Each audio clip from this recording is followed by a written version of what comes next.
Era uma noite de segunda-feira, dia 15 de outubro de 2018, em Fortaleza, capital do Ceará.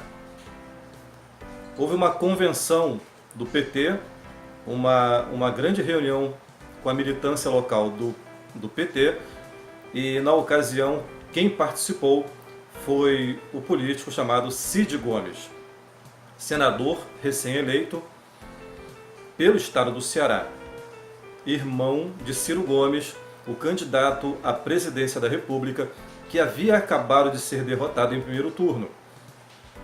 O segundo turno se aproximava, onde a disputa havia ficado entre Fernando Haddad, do PT, e Jair Bolsonaro, do PSL. E naquela ocasião era muito interessante para o PT contar com o apoio de Ciro Gomes, que não estava no momento no Brasil, estava em viagem, e o irmão dele acabou sendo como que o porta-voz, por fazer parte do mesmo partido, o PDT, por também estar radicado no Ceará, e a militância local fez essa reunião porque contava com o apoio do PDT e o apoio que seria muito importante do Ciro Gomes. E Cid Gomes estava ali para fazer também esse papel, cumprir esse papel de apoio junto ao PT. Pois muito bem, em um dado momento, durante o discurso de Cid Gomes, ele falou alguma coisa ali que incomodou a militância, mas que era muito importante, que era muito plausível e que nada mais é do que a realidade. Ele estava ali sim para apoiar o PT, estava ali em nome inclusive do seu próprio irmão, para tentar negociar algum tipo de situação em que esse apoio pudesse ser viabilizado. Num dado momento ele falou que o PT precisava fazer o seu mea-culpa, precisava pedir desculpas pelos anos em que esteve no poder e por tudo aquilo que causou de prejuízo ao Brasil, e que era necessário, muito necessário, que houvesse uma autocrítica por parte do PT, que falhou muito nesse quesito porque não fazia uma autocrítica. Foi uma excelente oposição, exagerada e muitas vezes. No papel de oposição, o PT ele conseguia ver defeitos no governo, enquanto o governo, o PT não via defeitos em si mesmo. E nessa arrogância acabou caminhando para o abismo. Então, basicamente, era sobre isso que Cid Gomes queria falar. Mas quando ele falou, ele estando ali como alguém, como uma voz de apoio, como um aliado, um provável aliado do PT, juntamente com seu irmão, Ciro Gomes, quando ele falou sobre esse problema que o PT precisava pedir desculpas, que o PT tinha que olhar para dentro de si mesmo, para os seus órgãos internos, fazer uma autoanálise, uma autocrítica e ter essa honestidade. E na arrogância petista, que é muito comum, que nós já conhecemos muito bem, a militância se revoltou e começou a gritar, ovacionar Lula, começou a invocar Lula como se fosse um deus. No meio ali daquele discurso, onde surgiu até um início de bate-boca, uma situação bem desagradável. E aí que eu quero chegar. No auge da discussão, Cid Gomes, que é muito parecido com seu irmão Ciro Gomes, o seu temperamento intempestivo, o que foi que ele fez? Ele reagiu de forma também bem inusitada. Ele começou a gritar: "O Lula está preso, babaca!" Ou seja, não adianta você ficar invocando o nome do seu Deus Lula, não adianta você ficar aí invocando o nome da sua divindade, porque Lula está preso, não pode fazer nada.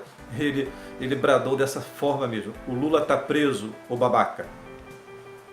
Legal, é nesse ponto que eu quero parar e fazer uma rápida análise sobre essa frase que ficou muito famosa, circulou o mundo, as redes sociais elas ficaram inchadas de tanto comentário a respeito, a imprensa também divulgou bastante e foi alvo de chacota, de vergonha para o próprio PT e todos os seus militantes. Mas eu quero, nesse ponto, a partir desse ponto, traçar um outro caminho, apontar para uma outra direção. Porque sim, de fato, o que Cid Gomes falou é muito apropriado, é muito verdadeiro e de fato o PT precisa de uma autocrítica. Começou a fazer com Haddad, que parecia um pouco mais maleável, mais flexível, mais democrático, coisa que o PT muito falava em democracia, mas não foi muito democrático em muitos momentos. enquanto governo. Foi bem inflexível. Legal. Só que aí, eleitores de Jair Bolsonaro, todas as vezes a partir daí, quando entravam em algum tipo de debate ou de discussão, ou até numa conversa com algum petista, eles, como um cala-boca, eles jogavam na cara de todo e qualquer petista, até de quem não é petista, porque para eleitores de Jair Bolsonaro, quem não apoia Bolsonaro, petista é, o que é um equívoco imenso. Mas eles falavam toda hora, o Lula está preso, babaca. O Lula está preso, babaca.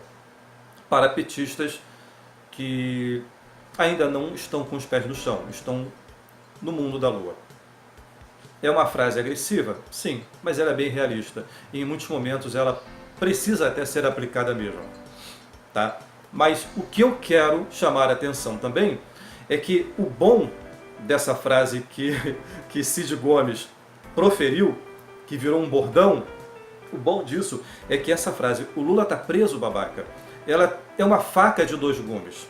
Sim, porque ela serve para cortar para um lado e para o outro também. Ela cortou muito para o lado petista. E com razão, deveria cortar mesmo. Só que agora é hora dela cortar para o lado também dos eleitores de Jair Bolsonaro. Por quê? Eu percebo mesmo, de fato, eu percebo que existe uma tendenciosidade enorme por parte desses eleitores em sempre trazer o PT à tona. Qualquer crítica que se faça ao governo que está começando, por mais fundamentada que seja a crítica, por mais que alguém da banda ou do clã de Jair Bolsonaro deslize, quando se aponta para isso, os eleitores de Jair Bolsonaro, numa atitude muito parecida com os petistas idólatras de Lula, eles começam a dizer, e o PT? E o Lula? Mas e o socialismo? E o comunismo? E começa a falar um monte de coisa, e sempre trazendo o PT. O PT que, na verdade, hoje é um cadáver. O PT está morto e sepultado, em se tratando da atual política governamental. Quem está no poder é um outro partido, é uma outra cabeça, é uma ideologia radicalmente diferente. Só que aí, os simpatizantes e eleitores do atual presidente e atual governo, e todos aqueles que fazem parte da equipe, esses eleitores, quando se deparam com algum problema, alguma situação questionável, desagradável, alguma coisa que desabone a atual equipe, eles vêm dizer sobre Lula e PT. Gente, já deu, já passou. E por que eu voltei lá atrás em 15 de outubro de 2018, numa fatídica noite de segunda-feira para os petistas? Porque aquele bordão que nasceu lá, o Lula tá preso, babaca, serviu e serve sim para petistas que ainda não acordaram para a realidade. Não acordaram. Mas também hoje serve para quem é antipetista, para quem é eleitor de Jair Messias Bolsonaro, para quem insiste em ressuscitar toda hora o PT e o Lula para poder encobrir aquilo que deve ser criticado sim. Então, para aqueles petistas que não têm os pés no chão, fanáticos, radicais, sim, para eles serve o bordão. O Lula está preso, babaca. Mas também serve para os eleitores de Bolsonaro, que sem nenhum escrúpulo, sem nenhum pudor, sem nenhum tipo de vergonha na cara, desviando o assunto, vão lá no Lula, vão no PT, em uma situação, em um assunto que já não cabe mais. E para esses tais, assim como para os petistas radicais, para esses também é cabível, é aplicável. E tem tudo a ver dizer para eles, o Lula está preso, babaca. Sim, ele está preso, esquece o Lula. Ele não governa mais. Ele não manda na política do país. Quando alguém apontar alguma inconsistência do atual governo, algum deslize, alguma coisa digna de crítica de verdade, e se você, eleitor de Bolsonaro, você insistir nessa covardia, nessa fuga da realidade, em falar de PT e de Lula toda hora, em uma situação, mesmo em uma situação que não cabe mais, e não cabe mesmo, para você também eu deixo em alto e bom som o meu. O Lula está preso, babaca. Olhe para o seu candidato, que já não é mais o seu candidato, era candidato, agora é presidente. e é nosso presidente. Até meu, que não votei nele, que não apoio ele, que jamais gostaria de vê-lo no poder, mas também é meu presidente. Então vamos olhar para o presidente que não é apenas seu, é meu também e é de todos aqueles que, mesmo não votando nele, têm todo o direito de criticar. Assim como você também, petista, assim como você, eleitor de Bolsonaro, assim como todos. Não se esqueça, o Lula está preso, babaca. Eu sou Rogério Lázaro, o canal é o Mais Que Palavras, agradeço a você pela audiência. Paz para todos.